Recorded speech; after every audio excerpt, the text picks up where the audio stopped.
welcome to our monthly episode of Life-Changing Mathematicians. My name is John Jinglehammer Schmidt. Make sure to renew your subscriptions, viewers. This one's for you nurses out there saving lives. Today, I give you Florence Nightingale. Hi, everyone. Thank you so much for coming across the world to see us today. I've waited my whole life to meet you. In fact, I almost went to college to become a nurse. What happened? Why didn't you go to college to become a nurse? The call of inner ring called louder, I guess. Well, to anyone out there trying to make your career choices too, I do suggest reading my book, Notes on Nursing. Sounds good, but I'm reading Little Women right now. Could you tell us a little bit about your early life, Florence, and anything about your family you'd like us to know? Of course. Not many people know this, but I was actually named after the place I was born, the Villa Columbia in Florence, Italy, on May 12, 1820. My dad was William Edward Nightingale, and my mom was Frances Smith. My older sister had been born in Naples the year before, and my parents gave her the Greek name for the city, which was Parthenope. Wow, that's really interesting, Florence. I've actually never heard of the name Parthenope. Many people in the crowd are wondering, where exactly did you get your education in math? The early education of Parthenope and I was first taken care of by our governess, but later my dad took over the responsibility himself. By 1840, I was to the point where I was begging my parents to let me study math. But my mom said no, just because it wasn't what women studied. Finally, later on, my parents gave me their permission and I could study math. Wow, you must love math. I thought you were a nurse too, though. I was. Well then, where did you get educated on nursing? Prior to becoming a nurse, the only nursing I had done was looking after sick friends and relatives. Like I said before, nursing wasn't considered an occupation for a rich, well-educated woman, and I wanted to change that. Nurses of that time were lacking in training. Oh man, you feel strongly about this. Yes, I just wanted women to not be underestimated, you know. Of course. Thank you for contributing to that important part of history. Man, you make me sound old. So anyway, back in 1841, maybe I am old, I enrolled as a nursing student at the Lutheran Hospital of Pastor Flinder in Kaiserwerth, Germany. Wow, that's really cool. Was there anything going on during your time?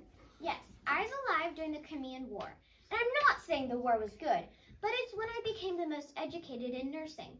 The British Empire was at war against the Russian Empire for control of the Ottoman Empire. By 1854, at least 18,000 soldiers had been sent to military hospitals. That's a lot of soldiers. We'll be back after this ad. Stay tuned.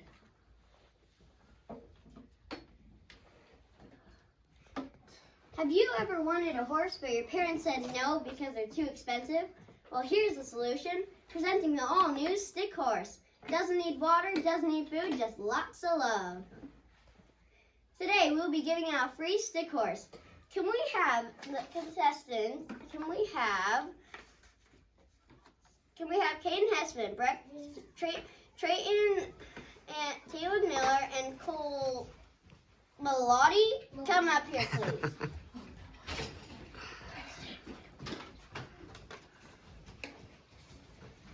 Everyone, how you doing today? Good. I'm going to ask you a question. If you know the answer, you buzz. I will take the first answer. You tell me, okay? I'll give you 10 seconds to answer. You'd have to be listening to know this one. So hopefully you've been listening. Earlier, we said there was a war. Name that war and who it was between. Your time has started. The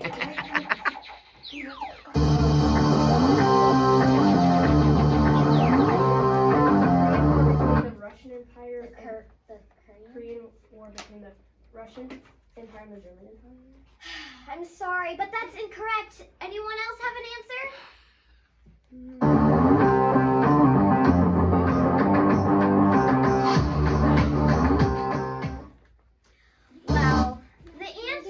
I would know is the Crimean War, and it was against the British Empire and the Russian Empire. You guys did awesome.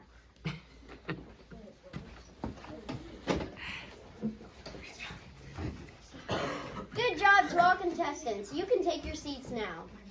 Whew, that was exciting. Yep, let's get back to this interview. I've been dying to ask you this question. Our next question might be the biggest one yet. What did you do to help the math world? Let's see. Well, I helped change many hospitals during the Crimean War. The nurses and I were called to a hospital for soldiers, Scutari, and I was just horrified at what we found. More soldiers were dying from disease than from wounds on the battlefield.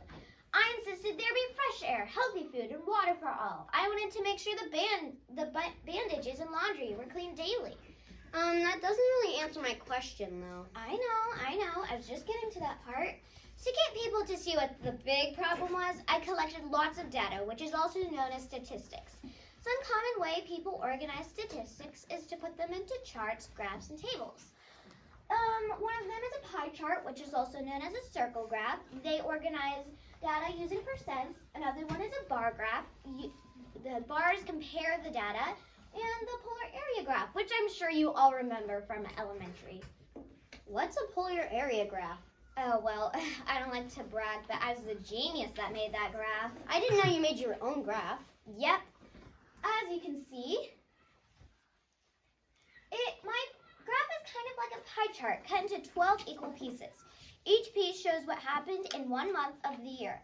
The taller the slice, the more deaths that happen. We see short little slices in April, May, and June of 1854, but once troops land in Crimea, the slices get bigger. But there's more. No way. Yes way. Each slice has 3 parts. 1 part for deaths from wounds in battle, 1 part for deaths from other causes, and 1 part for deaths from disease. As you can see, deaths from other causes and disease or from wounds in battles and other causes are very low. Once people saw my graph, they knew the Russians were a small enemy compared to the cholera, typhus, and dysentery. Once the military saw my graph, they knew what needed to change. Well, you continue to blow my mind points. After you were a total hero and helped change hospitals, what did you do? I stayed at Scutari for a year and a half, but after 1856, once the Crimean War ended, I returned to home, and the Queen gave me an engraved brooch a lot of people call the Nightingale Jewel. Wow, I'm like so jealous. Well, that's not all either. I also received $250,000 from the British government. Okay, now I'm really jealous. Is there anything else you want us to know about you, Florence? I mean, you don't have to answer. I wouldn't want to pry anything out of you. Of course. A lot of people call me the lady with the lamp, but a lot of people don't know why. When I was caring for patients in the hospital at night, it was obviously dark, so I obviously carried a lamp. And this is the kind of lamp I used. Lamps have definitely evolved. Our lamps look nothing like that today. Well, please give it up for our good buddy, Florence. Thanks so much for coming today, Florence. I really enjoyed our talk today. Of course. I enjoyed it too. Thanks for watching. We'll see you next time on Life Changing Mathematicians. Good night.